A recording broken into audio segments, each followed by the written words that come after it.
Ya kalau saya berpegang ke Al-Quran aja tanpa hadis, ya saya bisa tersesat memahami Al-Quran. Kalau kami, Pak, tak perlu saya buku-buku manusia ini saja menjelaskan. Saya ambil ayatnya, saya cari ayat di dalam yang lain, itu menjelaskan ayat. Gak mungkin kami tersesat. Kalau tersesat apa? Karena dia menggunakan pikiran pribadinya. Tidak menggunakan kaidah yang ada di dalam Bible ini, Pak. Jadi kalau Bapak semakin mempertegas kalau membaca Al-Quran itu memang tersesat.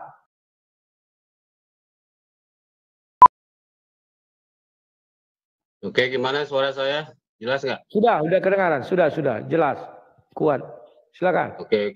Ya ini kadang-kadang Anda itu kan suka menggabungkan dua hal yang berbeda. Contohnya itu tadi kan, yang ayat Al-Quran, kullu nafsin za'iqatul maut, itu kan diturunkan kepada Nabi Muhammad di dunia. Tapi berlaku untuk semua makhluk. Kan begitu. Jadi berlaku untuk manusia, jin, dan malaikat itu tadi. Malaikat Israel mencabut nyawa sendiri itu diperintahkan itu ada di hadis qudsi. Saya bilang dari tadi kan hadis qudsi. Hadis qudsi itu sebenarnya kan firman Tuhan, tapi didapatkannya bukan melalui malaikat Jibril, melalui mimpi. Gitu. Ini kan pewahyuan kan ada seperti di kitab Anda kan pewahyuan itu kan ada dari malaikat, Tuhan berfirman langsung melalui mimpi, kan begitu ciri seorang nabi mendapatkan wahyu.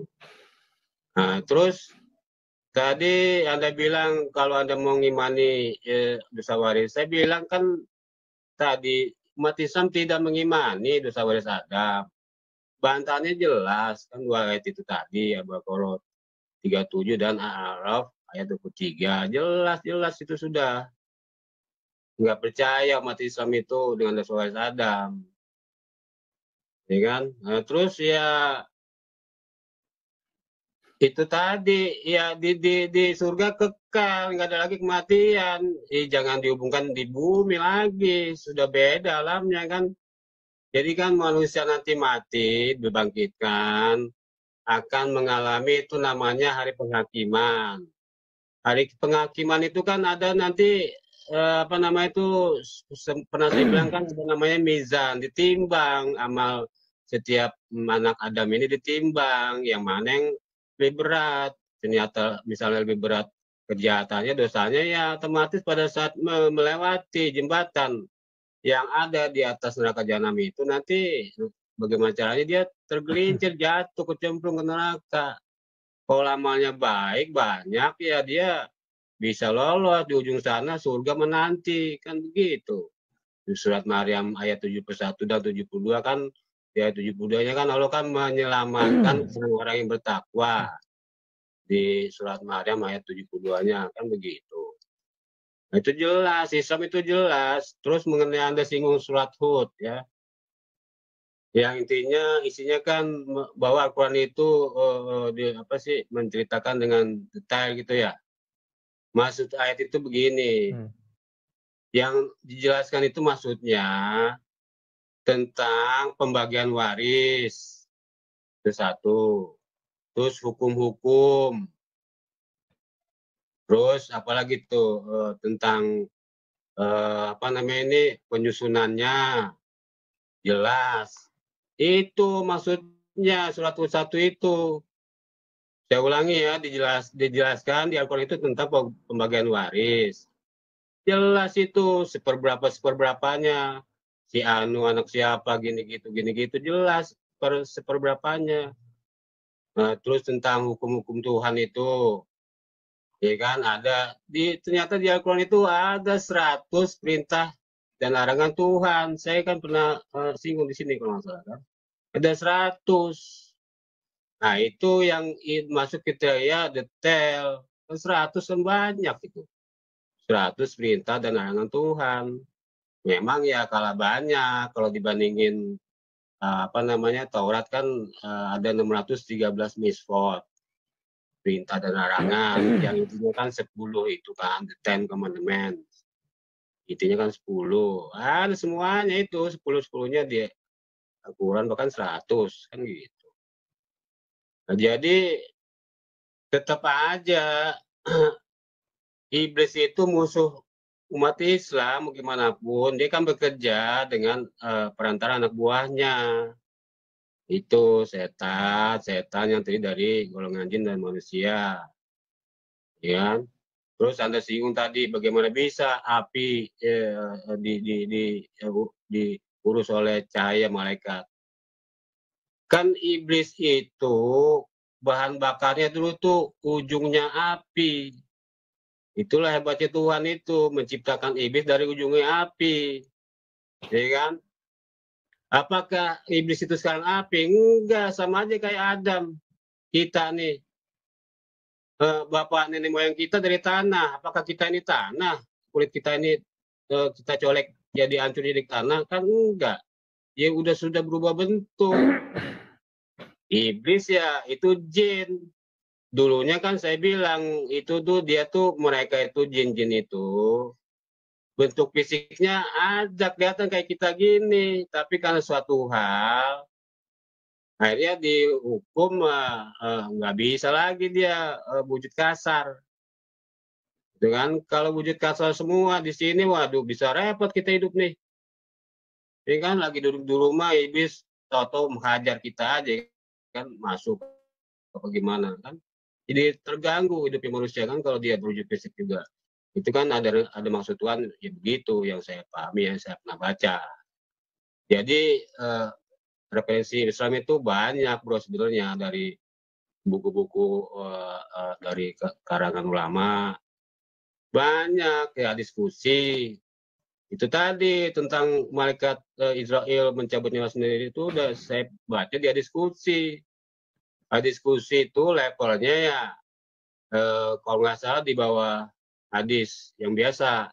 Jadi Al-Quran, hadis, baru diskusi, baru ijma para ulama, terus kitab-kitab karangan ulama, nah itu yang saya pegang. Ya kalau saya berpegang ke Al-Quran aja tanpa hadis, ya saya bisa tersesat memahami Al-Quran.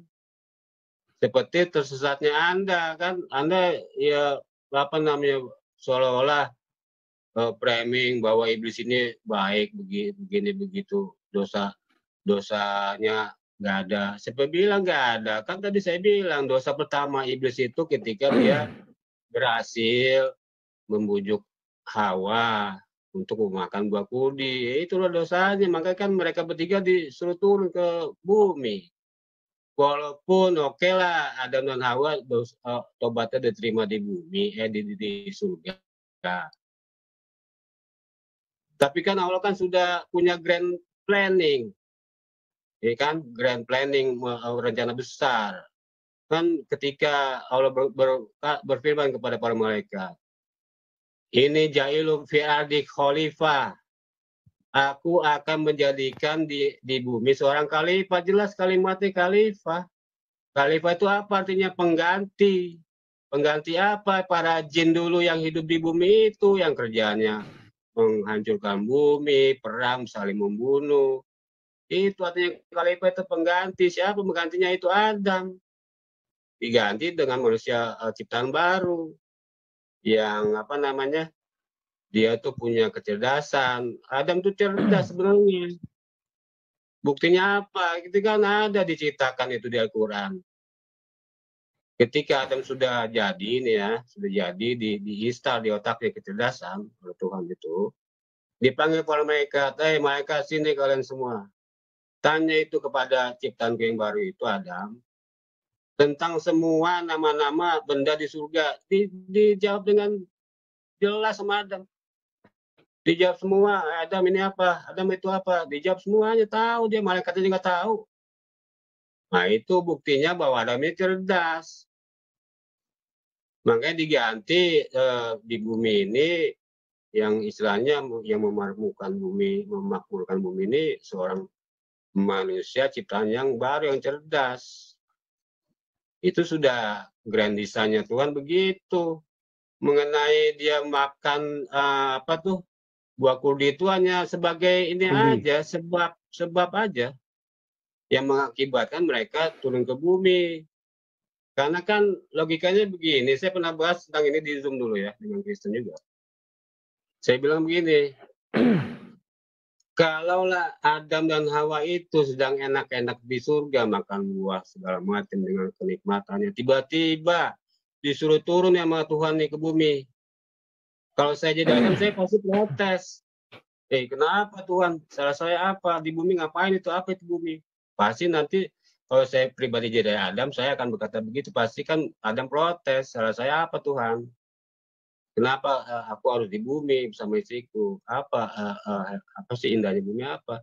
Di sini jauh lebih indah, semua serba ada. Itu kalau kita bicara logika. Ya kita memahami suatu hal itu kan diperlukan juga logika. Logika kita harus dimainkan juga. Kita kan makhluk berakal. Itulah Al-Quran itu kan, Al-Quran itu ya kalau mau tahu, itu Al-Quran itu untuk manusia yang menggunakan akalnya dengan baik dan benar. Artinya tuh akalnya harus cerdas. Hanya orang-orang yang cerdas akalnya saja yang bisa memahami ayat Al-Quran. Gitu. Kalau Anda mau tahu. Anda kan bukan pengiman yang mengimani Al-Quran ya, beda. Kalau di kitab Anda kan setahu saya itu Adam itu tidak tahu apa-apa, ya kan? Dia mana ada ceritanya Adam di tes ilmunya sama Tuhan itu nggak ada. Ini kan malah istilahnya main kejar-kejaran. Adam di mana kamu? Istilahnya kayak main tak umpet gitu sama Adam kan. Aku di sini Tuhan gini. Kenapa kamu umpet? Aku telanjang nih malu bla bla bla bla kayak gitu kan. Di cita di aku kan nggak ada kayak gitu.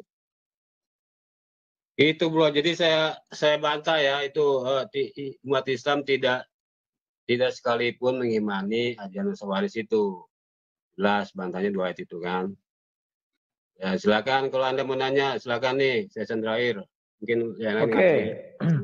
Pak, sebelum saya bahas, saya mau pastikan dulu. Tadi ada saya dengar Bapak mengatakan kalau hanya membaca Al-Quran tanpa membaca hadis bisa tersesat. Apa begitu? Iya begini. Saya tambahkan dikit. Di Al-Quran itu kan ada tafsir. Ya. Kita baca juga tafsirnya. Nah, kenapa saya katakan hadis? Contohnya itu peristiwa Isra Mi'raj itu dijelaskannya di hadis. Ya, tafsir per ayat berapa banyak sih kalimatnya? Kita tahu kan. Oke, berarti saya pertegas lagi, Pak. Dengan membaca Al-Quran saja saya bisa tersesat. Harus baca hadis baru tidak tersesat. Coba gimana? Ya, artinya tersesat di sini maksud saya salah memahami arti dan maksud. Oke, sudah. Terima kasih Pak. Siap, terima kasih. Oke, sekarang giliran saya bicara. Terima kasih Pak Zul atas kejujuran Anda. Bahwa benar, Bapak mengimani saya pun bisa tersesat kalau hanya membaca Al-Quran. Pertanyaan saya, kok saya disodorkan kitab yang bisa membuat orang tersesat? Kan jadi lucu Pak. Dan kok Bapak mau membaca kitab yang membuat Bapak tersesat? Kan jadi lucu juga. Artinya Al-Quran itu adalah penyesat tanpa hadis. Siapa yang membaca Quran akan tersesat tanpa membaca hadis. Kan jadi lucu. Ini kitab dari Tuhan. Kok kalau nggak ditambahi hadis untuk bahan bacaan, dia menjadi tersesat. Pantasan selama ini orang pendebat Muslim setiap ditanya Al-Quran lari ke Bible. Karena kalau dia menjawab 100% dari Al-Quran nanti tersesat. Merujuk kepada hadis, lupa ayat-ayat hadisnya mana. Kayak Bapak kan tidak tahu, tapi hanya selalu bilang pernah baca. Nah ini, terima kasih Pak. Berarti selama ini saya percaya satu itu membuat saya tersesat. Terima kasih. Padahal saat itu tidak ada berbicara tentang, wah itu kan berbicara hukum waris, hukum ini. Tidak ada. Itu tambahan penafsir yang memasukkan isi pikirannya ke dalam Al-Quran. Kenapa kalian berani menambah-nambahi? Matikan dulu mic-nya Pak, bunyi tik-tik itu. Kenapa kalian berani menambah-nambahi? Jawabnya satu. Karena di Al-Quran tidak ada Ayat mengatakan barang siapa menambahi, barang siapa mengurangi, nggak ada itu, ada larangan. Makanya mereka ini bebas menambahi apapun isi Al-Quran di dalam hadis, di dalam tafsir. Saya jadi heran ini. Kan lucu kawan. Saya mati-matian percaya satu. Saya baca satu ya, bahasa Indonesia. Alif Lam Ra. Inilah kitab yang ayat-ayatnya disusun dengan rapi.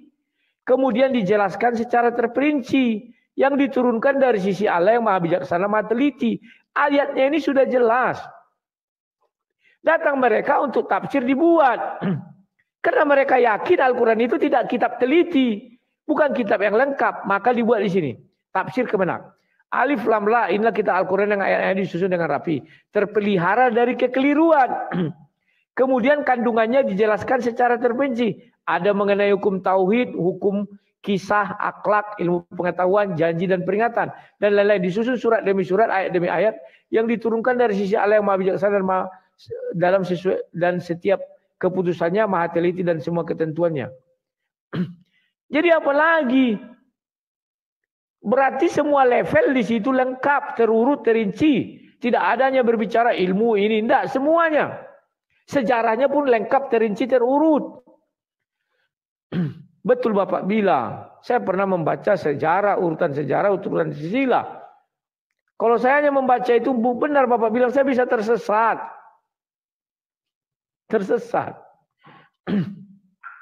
Aduh, sudahlah. Terima kasih Pak atas pernyataan Bapak. Jadi saya jadi benar.